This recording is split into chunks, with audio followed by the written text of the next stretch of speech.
আকাশবাণী আগরতলা। স্থানীয় সংবাদ পড়ছি সোমা চট্টোপাধ্যায়। রাজ্যে বন্যা পরিস্থিতি সরেজমিনে পরিদর্শনে আসা কেন্দ্রীয় সরকারের আন্তঃমন্ত্রণালয় পর্যায়ের প্রতিনিধি দল আজ থেকে বন্যা কবলিত এলাকাগুলি পরিদর্শন শুরু করবেন। কেন্দ্রীয় স্বরাষ্ট্র মন্ত্রকের যুগ্ম সচিব বিসি যোশীর নেতৃত্বে এক প্রতিনিধি দল গতকাল বিকেলে আগরতলায় আসেন বলে রাজ্যের রাজস্ব সচিব ব্রিজেশ পান্ডে জানিয়েছেন। 3 জনের এক প্রতিনিধি দল আজ আগরতলা, অমরপুর ও উদয়পুর সফর করবেন। অন্য একটি দল বিলোনিয়া, সোনামুড়া, কাঠালিয়া ইত্যাদি এলাকা পরিদর্শন করবেন বলে জানা গেছে। এখনো রাজ্যের বিভিন্ন অংশে 359টি ত্রাণ শিবিরে 53,356 জন বন্যার্ত শিবিরে রয়েছেন। এখনো পর্যন্ত রাজ্যে বন্যা ও ধসে 31 জনের মৃত্যু হয়েছে, 1 জন নিখোঁজ রয়েছেন ও 2 জন আহত হয়েছেন।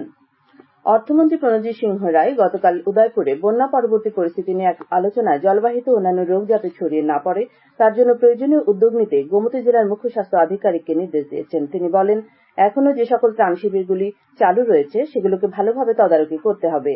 শিবিরগুলিতে পানীয় জল সহ খাবারের যাতে অভাব না হয় সেদিকে লক্ষ্য রাখতে তিনি প্রশাসনিক আধিকারিকদের নির্দেশ দেন। আগামী 4 সেপ্টেম্বর থেকে ত্রয়োদশ রাজ্য বিধানসভার পঞ্চম অধিবেশন শুরু হবে, চলবে 6 সেপ্টেম্বর পর্যন্ত। গতকাল বিধানসভার সভাকক্ষে বিজনেস অ্যাডভাইজরি কমিটির বৈঠকে এই সিদ্ধান্ত নেওয়া হয়। বৈঠকের শুরুতেই রাজ্যের বন্যায় নিহতদের প্রতি শ্রদ্ধা জানিয়ে 1 মিনিট নীরবতা পালন করা হয়। বৈঠকে বিধানসভার অধ্যক্ষ বিশ্ববন্ধু সেন জানান, অধিবেশনে বিভিন্ন বিল ও গুরুত্বপূর্ণ বিষয়ের পাশাপাশি সাম্প্রতিক বন্যা নিয়েও আলোচনা করা হবে। বৈঠকের পর সংসদ বিষয়ক মন্ত্রী রতনলাল নাথ সাংবাদিকদের জানান, প্রথমবারের মতো বিধানসভা অধিবেশনে দোভাষী পদ্ধতি চালু হচ্ছে। ফলে ককবরক বাংলা কিংবা ইংরেজি ভাষায় অধিবেশনের সদস্যরা কথা বললে তা দোভাষীর মাধ্যমে পছন্দ অনুযায়ী ভাষায় অনুবাদ হবে। ভারত সরকারের প্রধান আর্থিক অন্তর্ভুক্তি প্রকল্প প্রধানমন্ত্রী জনধন যোজনা গতকাল 10 বছর পূর্ণ করেছে। এখনো পর্যন্ত 53 কোটিরও বেশি সুবিধাভোগী এই প্রকল্পের অধীনে ব্যাংকে অ্যাকাউন্ট খুলেছেন। প্রধানমন্ত্রী নরেন্দ্র মোদী সমস্ত সুবিধাভোগীদের অভিনন্দন জানিয়েছেন এবং যারা এই প্রকল্পটি সফল করেছেন তাদের ধন্যবাদ জানান। সামাজিক মাধ্যমে প্রধানমন্ত্রী বলেছেন, জনধন যোজনা আর্থিক অন্তর্ভুক্তি বাড়াতে এবং কোটি কোটি মানুষকে বিশেষ করে মহিলা, যুবক এবং প্রান্তিক সম্প্রদায়ের মর্যাদা দেওয়ার ক্ষেত্রে সর্বোত্তম। কেন্দ্রীয় অর্থমন্ত্রী নির্মলা সীতারামন জানান, গ্রামীণ বা আধা শহর এলাকায় 67% অ্যাকাউন্ট খোলা হয়েছে এবং 55% অ্যাকাউন্টই মহিলাদের। জাতীয় টাস্ক ফোর্স এনটিএফ চিকিৎসা সংক্রান্ত পেশায় নিযুক্তদের নিরাপত্তার জন্য স্বল্পমেয়াদী ব্যবস্থার বিষয়ে বিভিন্ন রাজ্যের মুখ্য সচিব এবং পুলিশের মহানির্দেশকদের সঙ্গে ভিডিও কনফারেন্সের মাধ্যমে বৈঠক করেছে। গতকাল কেন্দ্রীয় মন্ত্রী পরিষদের সচিব নতুন দিল্লিতে টাস্ক ফোর্সের প্রথম বৈঠকে সভাপতিত্ব করেন। সভায় বিভিন্ন বিষয়ে বিস্তারিত আলোচনা হয় এবং টাস্ক ফোর্সের সদস্যরা তাদের পরামর্শ তুলে ধরেন। এনটিএফ সদস্যরা জানিয়েছেন, বিভিন্ন অংশীদারদের সঙ্গে সরাসরি যোগাযোগ করা হয়েছে এবং পৃথকভাবে প্রায় 300 থেকে 400টি পরামর্শ পাওয়া গেছে। কেন্দ্রীয় স্বাস্থ্য মন্ত্রকের ওয়েবসাইটে সাজেশন ফর এনটিএফ নামে একটি জাতীয় পোর্টাল তৈরি করা হয়েছে, যাতে সারা দেশের মানুষ এবং বিভিন্ন অংশীদারদের কাছ থেকে পরামর্শ চাওয়া হয়েছে। ঝাড়খণ্ড মুক্তি মোর্চার নেতা এবং ঝাড়খণ্ডের প্রাক্তন মুখ্যমন্ত্রী ও বর্তমান মন্ত্রিসভার সদস্য চাম্পাই সোরেন রাজ্য মন্ত্রিসভার সদস্য পদ ও দলের সদস্য পদ থেকে গতকাল পদত্যাগ করেছেন। জেএনএম দলের সভাপতি শিবু সোরেনের কাছে লেখা এক চিঠিতে তিনি দলীয় কাজকর্মের প্রতি অসন্তোষ প্রকাশ করেছেন।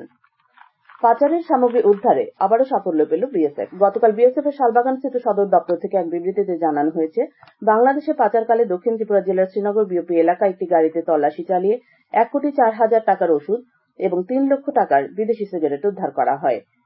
এছাড়া খোয়াই জেলায় পৃথক অভিযানে বগাবিল সীমান্তে পাচারকালে 13টি গবাদি পশু উদ্ধার করা হয়। ভারতীয় জনতা পার্টির সভ্যপদ সংগ্রহ অভিযানকে কেন্দ্র করে গতকাল আগরতলার মুক্তধারা অডিটোরিয়ামে বিজেপির উদ্যোগে এক কর্মশালার আয়োজন করা হয়। কর্মশালায় অংশ নিয়ে মুখ্যমন্ত্রী অধ্যাপক ডাক্তার মানিক সাহা বলেন, আগামী 2 সেপ্টেম্বর থেকে সারা দেশে বিজেপির এই সভ্যপদ সংগ্রহ অভিযান শুরু হবে। দলীয় এই কর্মসূচিতে অংশগ্রহণের জন্য দলীয় কর্মীদের প্রতি আহ্বান জানান তিনি। কর্মশালায় অংশ নেন প্রদেশ বিজেপি সভাপতি রাজীব ভট্টাচার্য, ভারতীয় জনতা পার্টির সর্বভারতীয় সাধারণ সম্পাদক ও সাংসদ দুষ্মন্ত কুমার গৌতম, দলের সাংগঠনিক মহামন্ত্রী রবীন্দ্র রাজু সহ অন্যান্য নেতৃবৃন্দ।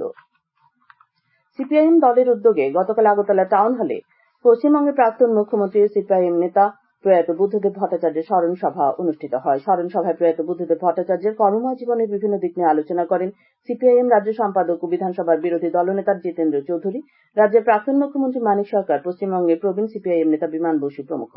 দলের অন্যান্য নেতৃবৃন্দ প্রয়াত বুদ্ধদেব ভট্টাচার্যের প্রতি কৃতিত্ব শ্রদ্ধা জ্ঞাপন করেন। প্রখ্যাত হকি খেলোয়াড় ধ্যানচাঁদের জন্মদিন উপলক্ষে আজ সারা রাজ্যে বিভিন্ন ক্রীড়া অনুষ্ঠানের আয়োজন করা হয়েছে। এর মাধ্যমেই জাতীয় ক্রীড়া দিবস পালন করা হবে। জাতীয় ক্রীড়া দিবসে রাজ্যভিত্তিক অনুষ্ঠানের আয়োজন করা হয়েছে আগরতলার এনএসআরসিতে। দুপুর 2টায় আয়োজিত রাজ্যভিত্তিক অনুষ্ঠানে বিভিন্ন প্রতিযোগিতায় পদক বিজয়ী ক্রীড়াবিদ ও প্রশিক্ষকদের সম্বর্ধনা জানানো হবে। ত্রিপুরা ফুটবল অ্যাসোসিয়েশন পরিচালিত চন্দ্রস্মৃতি ঘরোয়া প্রথম ডিভিশন লীগ ফুটবল প্রতিযোগিতা আজ থেকে শুরু হচ্ছে। উদ্বোধনী ম্যাচে এগিয়ে চলা সংঘ নাইন বুলেটস ক্লাব পরস্পরের মুখোমুখি হবে। মোট 10টি ক্লাব আসরে অংশ নিয়েছে। সিঙ্গেল লীগ কাম সুপার লিগের ভিত্তিতে আসরে চ্যাম্পিয়নশিপের ফয়সালা হবে।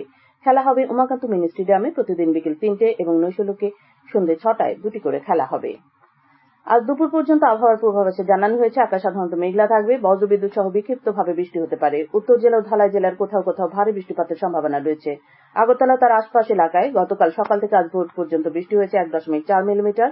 আগরতলায় আজ সকালে সর্বনিম্ন তাপমাত্রা ছিল 25.6 ডিগ্রি সেলসিয়াস। দিনের সর্বোচ্চ তাপমাত্রা থাকবে 32 ডিগ্রির কাছাকাছি। স্থানীয় সংবাদ এখনকার মতো শেষ হলো।